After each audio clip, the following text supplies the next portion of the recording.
अष्टमी तिथि को भगवान का जन्म हुआ, चतुर्दशी के दिन पूतना मारने के लिए आ गई।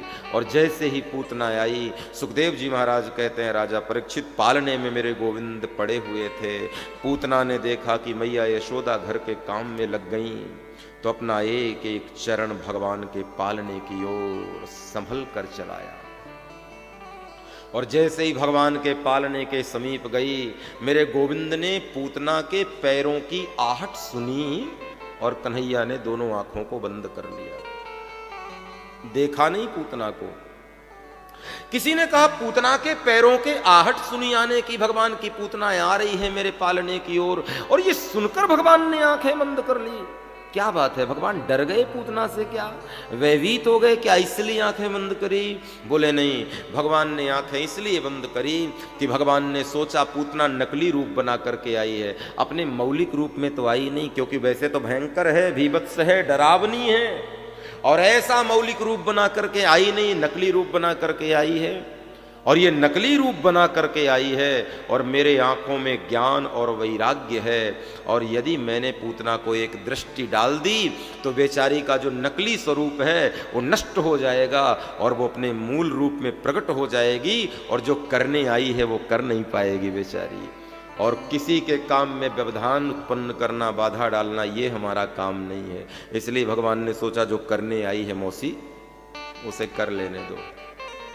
दूसरी बात, कन्हैया ने यह सोचा कि कमाल हो गया, मैंने तो सोचा था ब्रजमंडल में जाऊंगा तो लोग माखन मिश्री दूध दही मलाई पेड़े खिलाएंगे।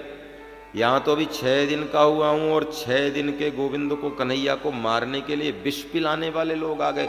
दूध पिलाने वालों की लाइन तो लगी नहीं, गोरस देने वालों की लाइन तो लगी नहीं, लड्डू पेड़े मिठाई की तो कोई पूछ नहीं रहा है। हम 6 दिन के हुए हैं, और 6 दिन के कन्हैया को मारने के लिए विष पिलाने वालों की लाइन लग गई। इस चक्कर में मेरे गोविंद ने आंखें बंद कर ली।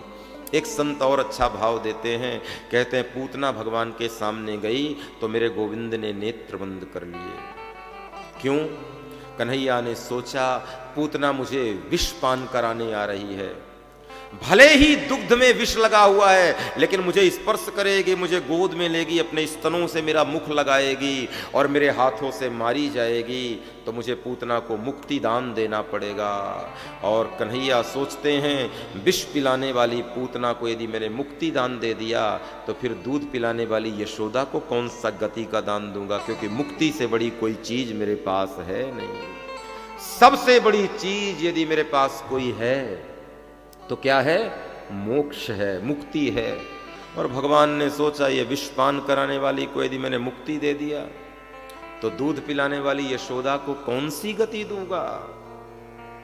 कौन कृपालु है भगवान श्री कृष्ण की तरह विष पान कराने वाली पूतना को भी सदगति देते हैं, और दूध पिलाने वाली यशोदा को भी सदगति देते हैं। धन्य है कृपालु श्री कृष्ण, तुम किसी पे ये जीव कोई भी नाता लेकर भगवान के पास जाए, एक बार जाए, भगवान कहते हैं आओ तो सही। अरे यशोदा बनकर नहीं आ सकते तो पूतना बनकर के तो आओ, लेकिन आओ तो सही। मुसीबत यह है कि तुम आते ही नहीं हो, इसलिए मेरे गोविंद ने आंखें बंद कर ली। एक संत कहते हैं कि पूतना आई और पूतना के पैरों की आहट सुनी भगवान ने, और भगवान ने दोनों नेत्र बंद कर लिए। इसके पीछे एक और कारण है।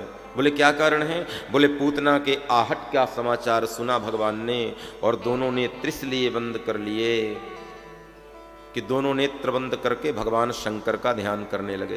शंकर जी प्रसन्न हो गए, बोले क्या बात है ठाकुर जी, अभी 6 दिन के हो, अभी से बुलाने लगे, अभी से काम बढ़ाने लगे, क्या मुसीबत आ गई? बोले सामने देखो कौन खड़ा है। बोले कौन खड़ा है? बोले पूतना मौसी। हाँ तो मार दो ना, इसीलिए तो आए हो ब्रजमंडल में। भगवान ने कहा मार नहीं सकते। बोले क्यों? इस तनों में विष लगा करके आई है।